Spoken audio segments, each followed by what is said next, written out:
It wasn't just a friendly hello, it was a collision of two worlds that sparked wonder, misunderstanding, and a chain reaction that changed history.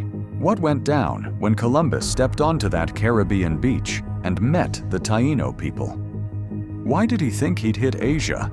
And what did the Taino think of these strangers? Stick around, because this story is packed with surprises, a bit of hope, and some harsh truths. It's October 12th, 1492, and Columbus has just landed on an island he names San Salvador, somewhere in the modern-day Bahamas. He's sure he's reached Asia, but he's actually in a whole new world. This video explores what happened when Columbus met the Taino people, the first locals he encountered, and how that moment shaped the future. We're diving into their first greetings, their trades, and the ripple effects that followed, from excitement to tragedy. The big challenge here is that Columbus and the Taino are from totally different worlds. He's a European sailor chasing gold and glory, expecting to meet Asian kings. They're a Caribbean people with no clue about Europe or what's coming. There's no shared language, no common ground. How do they even talk to each other? And why does this meeting, which starts with smiles, turn into something so much bigger and darker? Let's break it down. Picture the scene. It's a sunny morning, and Columbus rows ashore with a few men from the Santa Maria, Nina, and Pinta. They've been at sea for over a month, dodging storms and mutiny, so they're thrilled to see land. White beaches, green trees, and people. Lots people. The Taino, who've lived here for centuries, are watching from the shore. Columbus writes in his journal that they're naked as their mothers bore them, with copper-colored skin and friendly faces. To him, they're a sign he's close to Asia's riches. To them, these pale guys with weird clothes and shiny swords are a total mystery. The Taino are part of the Arawak people, who live across the Caribbean, from the Bahamas to Hispaniola. They're not one tribe, but a network of communities, farming crops like cassava and maize, and trading between islands. Their villages have thatched huts, led by chiefs called caciques. They're skilled at making canoes, weaving cotton, and crafting jewelry from golden shells. They don't have metal weapons, just wooden spears and bows, but they're not pushovers.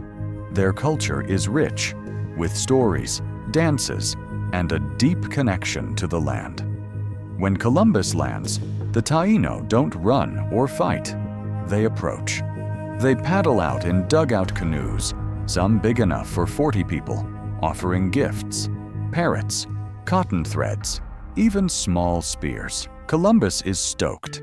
He's expecting to meet the Great Khan of China or some Asian prince, so he's confused but happy to see friendly faces. He hands out gifts too, glass beads, little bells, and red caps. The Taino love the bells, jingling them like toys. They trade back with bits of gold they wear as nose rings or necklaces. That gold? It lights up Columbus's eyes. He's sure he's hit the jackpot. Let's talk about how they communicate. There's no shared language. Columbus speaks Spanish, maybe some Italian or Portuguese, while the Taino speak an Arawak language. It's all gestures, smiles, and guesses. Columbus points at the gold, trying to ask where it comes from. The Taino point to other islands, maybe Cuba or Hispaniola.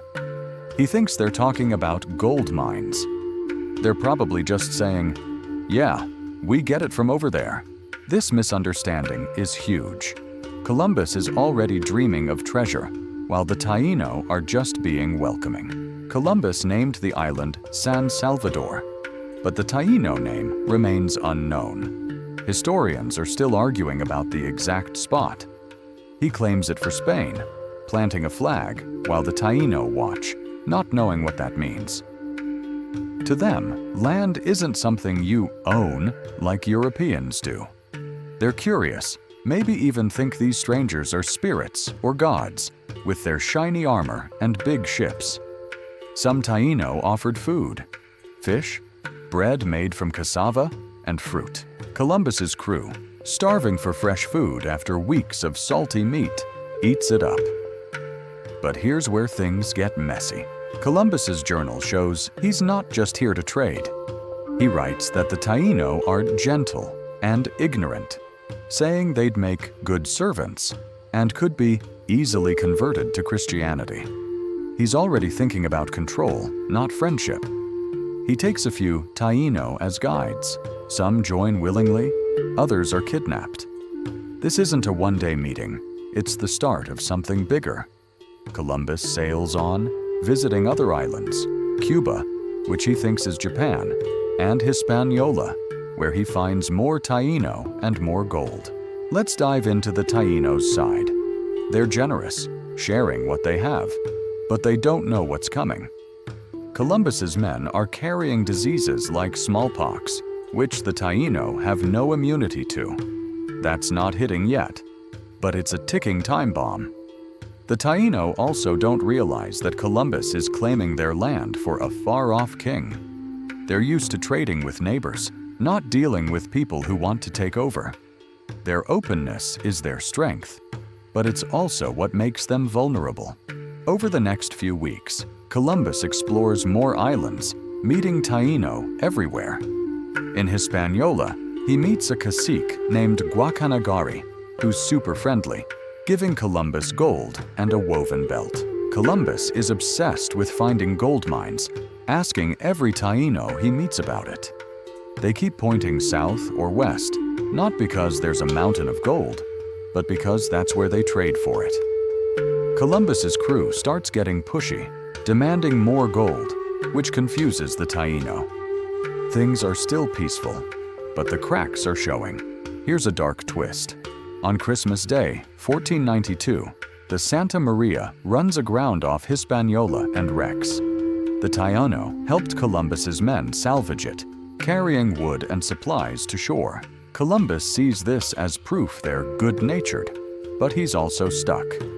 He uses the wreck to build a fort called La Navidad, leaving 39 men behind with orders to find gold. The Taino are initially okay with it, but this fort marks the first step toward trouble with European settlers on their land. October 12, 1492, when Columbus and the Taino meet on the beach. It's a moment of pure possibility. Columbus thinks he's in Asia.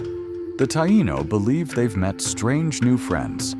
They trade gifts, smile, and share food under the Caribbean sun. But beneath the surface, it's the start of something huge. A new world opening up, and a wave of change that'll bring both wonder and pain. Columbus claims the land. The Taino offer parrots. Neither knows what's coming next. So, what went down when Columbus met the Taino?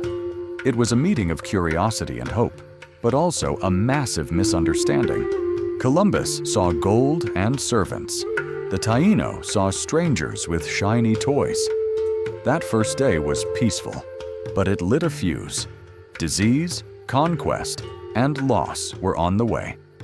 The big question is, how did this meeting shape the next steps of Columbus's journey? That's what we'll dig into next. This encounter wasn't just a handshake. It was the moment two worlds crashed together. The Taino's generosity met Columbus's ambition, and history was never the same. Want to know what happened when Columbus kept exploring the Caribbean? Must watch our next video. Thanks for watching.